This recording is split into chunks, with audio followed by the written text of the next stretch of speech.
अस्सलाम वालेकुम नाज़रीन, BBC 11 हेडलाइन न्यूज़ के साथ मैं हूं सरदार अमीन खान जतोई। सबसे पहले आज दिन भर की अहम 11 हेडलाइंस।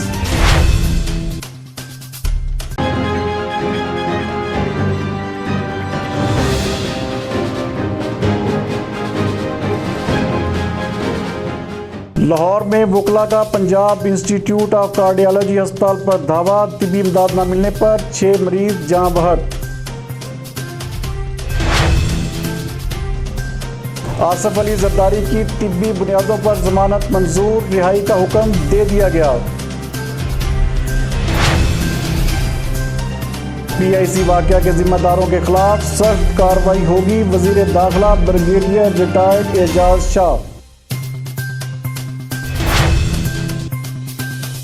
मुस्लिम लीग नून के कायद मियां शहबाज शरीफ खानदान के 9 अफराद के असासे मंजमद करने का हुक्म।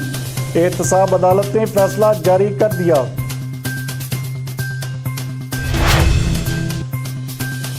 इलेक्शन कमीशन अरकान के मामले पर हुकूमत और अपोजिशन के दरमियान डेडलॉक बरकरार।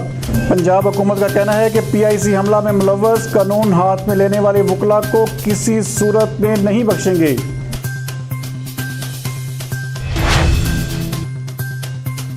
आर्मी चीफ की मुद्दत मुलाजमत में तोसी के मामले पर हुकूमत को कानून साजी के लिए तफसीली फैसले का इंतजार।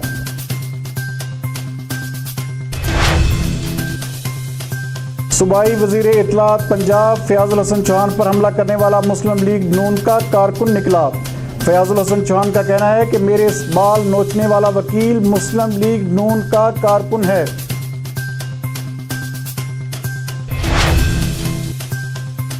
मैक्सिको के सफीर ऑस्कर रेवाडो सिर्फ $10 मालियत की किताब चोरी करते हुए रंगे हाथों गिरफ्तार।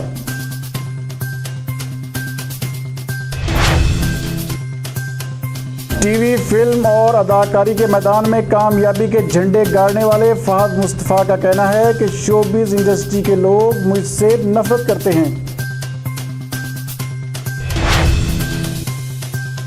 और मिसबाहुल हक को 1 साल का वक़्त दे दिया गया, जबकि क्रिकेट में पै दर पै शिकस्तों पर चेयरमैन एहसान मानी ने कौम को सब्र का मशवरा दे दिया। नाज़रीन, ये थी दिन भर की अहम 11 हेडलाइंस। मज़ीद अपडेट्स के लिए देखते रहिए BBC 11 हेडलाइंस न्यूज़।